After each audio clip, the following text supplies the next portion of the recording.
Vamos lá, agora nós vamos ter geografia. Vamos pegar o nosso manual de geografia na página 35.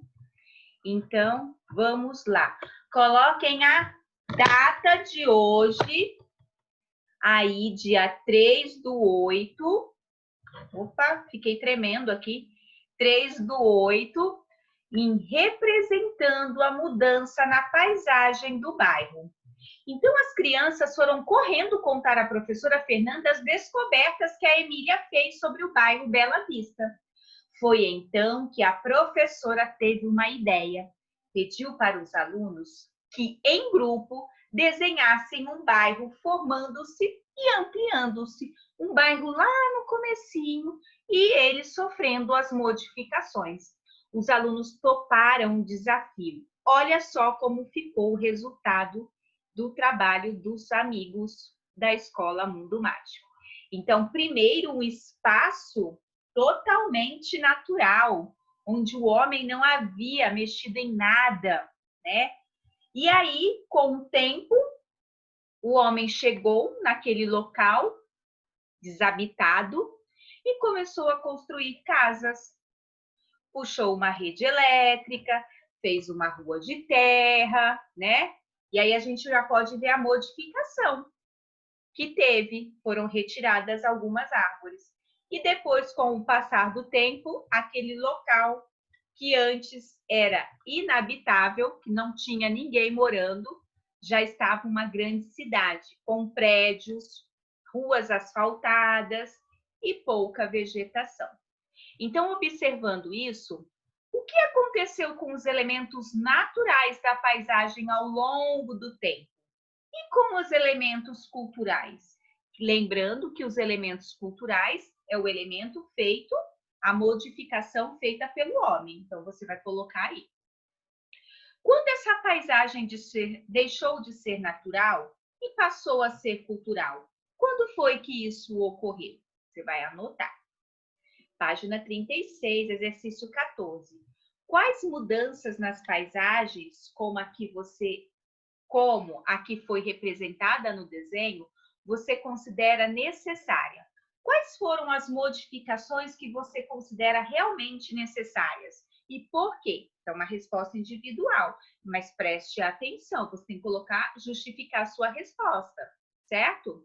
Então, você já sabe que a chegada de novos moradores traz muitas mudanças consideráveis nas paisagens. Então, uma paisagem que antes era de um jeito, quando tem muita gente morando, ela sofre algumas modificações. E isso causa grandes mudanças. E por falar em mudanças, vocês sabiam que as indústrias também fazem transformações nas paisagens? Então, olha só o que a Emília falou. Gente, eu também descobri que uma das coisas que causaram grandes mudanças na paisagem do nosso bairro foi o aparecimento de indústrias. E como elas passaram a fazer parte da paisagem do nosso bairro? Olha a pergunta do Urbano. E como elas passaram a fazer parte da paisagem do nosso bairro? A Emília contou aos colegas que o bairro onde eles moram recebeu no passado muitas pessoas que vieram de outros países. Lembram que os primeiros foram os portugueses, depois os africanos. E depois disso, vários europeus, pessoas da Ásia, de outros locais vieram para cá. E por que essas pessoas vieram para cá? Porque elas foram atraídas pelo mercado de trabalho, pela oferta de trabalho. Primeiro, eles vieram para trabalhar nas fazendas de café e depois eles vieram para trabalhar nas indústrias. Então, não dá para a gente trocar ideia com um colega, você pode trocar ideia aí com a mamãe, com o papai em casa e responder esta questão. Como a instalação de indústrias pode ser responsável pela modificação da paisagem? Quando eu tenho um local que não tem uma indústria, depois de um tempo, ele é transformado, é feita uma indústria naquele local, quais são as modificações que podem ocorrer? que você acha? Vamos pensar? Isso mesmo. Então, anote aí a sua resposta no exercício 15. Então, presta atenção.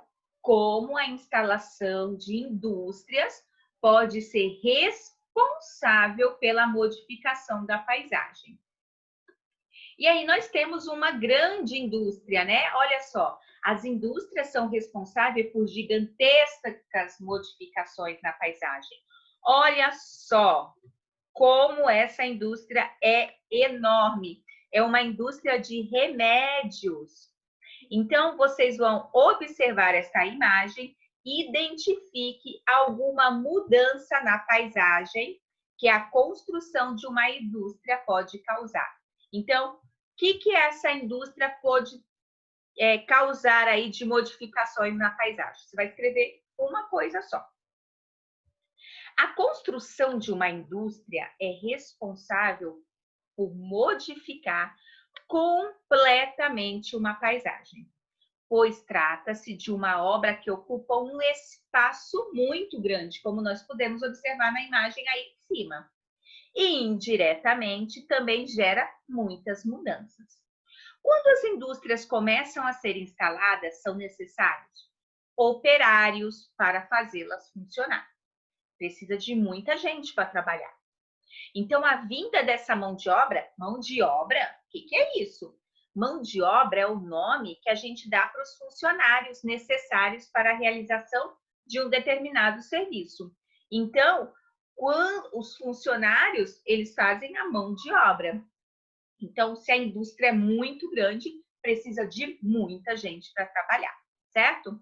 Então, no comércio, no restaurante, nas farmácias, no posto de gasolina, precisa de gente para trabalhar. Para atender quem? Nós, os consumidores, as pessoas. Já pensou a gente ir num restaurante e não ter ninguém para atender? Já pensou você ir na farmácia, pedir ajuda e não ter ninguém para te ajudar? Não ter um farmacêutico, não ter uma atendente? Fica difícil. Então, é importante. Então, sendo assim, a instalação de uma só indústria pode acarretar a mudança de uma região. Por quê? Porque muita gente vai chegar para trabalhar naquela indústria. E aí, a nossa amiga Anitta pensa assim, nossa, pensa não, fala, né? Porque isso aqui é balão de fala. Já vão prestando atenção, que a gente vai estudar isso já já. A Anitta está falando com balão de fala. Nossa, nunca havia pensado o quanto a paisagem pode ser transformada por causa de uma indústria. Por quê? Porque se o local tivesse muitas árvores, ia ter que arrancar tudo, porque a indústria é muito grande. E as mudanças não param por aí. Elas são ainda maiores e afetam lugares ainda mais distantes do que a região da indústria. Vamos refletir? Vamos pensar um pouquinho sobre isso? Olha só essa imagem. Nossa, Pro, o que essa mulher está fazendo? Você sabe o que a pessoa está fazendo?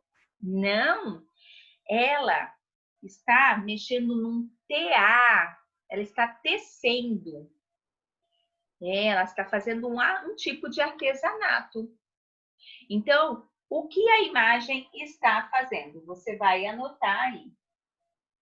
Ela está trabalhando com fios, né? Olha só, são linhas, né? Ó, prestem atenção, certo? Então, as linhas, elas vão sendo cruzadas. Ela coloca nesse aparelhinho que se chama TA, as linhas, e aí com a ajuda de uma agulha, ela vai fazendo a tecelagem. Ela vai tecer alguma coisa. Pode ser um tapete, pode ser uma bolsa, certo? Então, cruzando as linhas fio a fio, com poucas ferramentas, tecer 1 metro de tecido, na sua opinião, é um processo lento ou rápido? Vamos imaginar um passo bem grande seu e um passo normal do papai. É mais ou menos 1 metro. 1 metro são 100 centímetros. Então, se você não sabe o que é 1 metro, não lembra, pega uma régua, pega uma fita métrica, uma trena e mede lá no chão 100 centímetros, é 1 metro. Esse 1 metro, você acha que ela tecendo desse jeito, fio a fio, é um processo rápido ou é um processo que é mais devagar, é um processo lento? Você vai anotar aí. Você já sabe qual é a matéria-prima que está sendo utilizada aí nessa imagem para a produção do fio de um tecido? Matéria-prima. Vamos relembrar o que é matéria-prima. Matéria-prima é a substância principal a partir da qual se fabrica determinado produto. Então, vamos pensar assim. Eu tomei um suco de laranja. Qual é a matéria-prima do suco de laranja? Qual é o principal componente do suco de laranja? A laranja. Então, a matéria-prima do suco de laranja é a laranja, certo? Se eu faço um achocolatado para mim de manhã, para eu tomar antes de vir para a escola, qual é a matéria-prima? É o chocolate ou é o leite? Qual que é o principal? Que tem mais?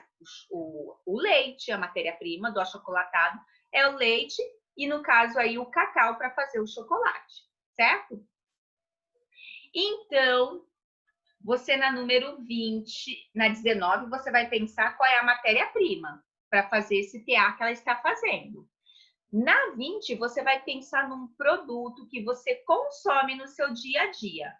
Vai escrever o nome dele e qual é a matéria-prima. Precisa ser de comer? Não necessariamente. Pode ser de vestuário. Se eu falasse a camiseta que é aprontada do colégio, olha só, ó. Colégio Jean Piaget. Qual é a matéria-prima da camiseta? A camiseta é feita de quê? De tecido, mas para fazer o tecido eu preciso de quê? Tem que pensar. Aí eu vou colocar. Matéria-prima da camiseta é aquele branquinho, fofinho. É aquele lá. Mas cada um vai fazer o seu.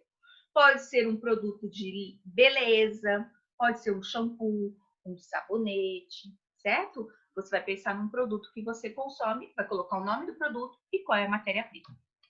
Então, depois disso, antes de surgirem as indústrias, as coisas eram produzidas de maneira artesanal, como ela está fazendo aí. Então, era ajuda de equipamento simples. Só que demorava muito tempo para fazer uma peça. Só que aí, quem chegou? A tecnologia. As indústrias chegaram e aí o processo foi modificado. Então, olha só. Observe a seguir a imagem do interior de uma fábrica de tecidos. Olha quantas cores nós temos aqui. Qual é a diferença que você nota entre a confecção de um tecido feito lá que aquela moça estava fazendo na página anterior, que era artesanal, e dessa forma industrial? O que será que acontece de diferente? Você vai escrever. Você acha que o processo industrial é mais rápido ou é mais lento que o processo artesanal? Você vai anotar aí, certo? E a 23. Uma indústria utiliza a mesma quantidade de matéria-prima que a produção artesanal? Lembra que a moça, nós demos uma medida de 1 metro. Será que na empresa eles também fazem por metros? Ou eles podem fazer peças maiores, produzir mais? Você vai justificar a sua resposta. Quais outros produtos que você conhece que pode ser feito de forma artesanal? O que você tem alguma coisa aí na sua casa que foi feito de forma artesanal, que foi feito pela mamãe, que foi feito pela vovó, pelo vovô, pelo titio, pelo papai? Tem tanta coisa que pode ser feita de forma artesanal. Deixa eu ver aqui onde eu tô, se tem alguma coisa que foi feita de forma artesanal. Tem, peraí. Ó. Tá vendo? Porto Seguro, Bahia. Isso aqui foi feita de forma artesanal. Ele pegou, fez a castanha, moldou. Ah, Pro, mas esses cortinhos? Ah, esses cortinhos ele pode ter usado um instrumento para cortar. São pecinhas pequenas, certo? Então, artesanal é aquela peça que demora. Outra coisa que pode ser é isso aqui, ó. Vou mostrar só um pedacinho, ó. Ó. Sabe o que é isso? Crochê. É feito de forma artesanal. A sua vovó faz crochê? A mamãe sabe fazer crochê, a Pro não sabe fazer crochê. A Pro sabe fazer ponto cruz, bordar. Mas crochê eu sabia quando eu era pequena, agora eu não sei mais. Então, o crochê é feito de forma artesanal, porque ele é feito com agulha e leva um tempo para fazer, certo? Então, você vai pensar o que você tem aí na sua casa. E para a gente finalizar, quando a produção de qualquer produto deixa de ser artesanal e passa a ser industrial, o consumo de matéria-prima aumenta muito, pois as máquinas trabalham de maneira muito mais rápida. Então, olha só, já está respondendo questões lá de cima. Então, quando eu tenho uma indústria, ela produz muito mais do que uma artesanal, certo? Então, façam as atividades, prestem atenção e logo, logo a gente volta para a nossa correção. Até já!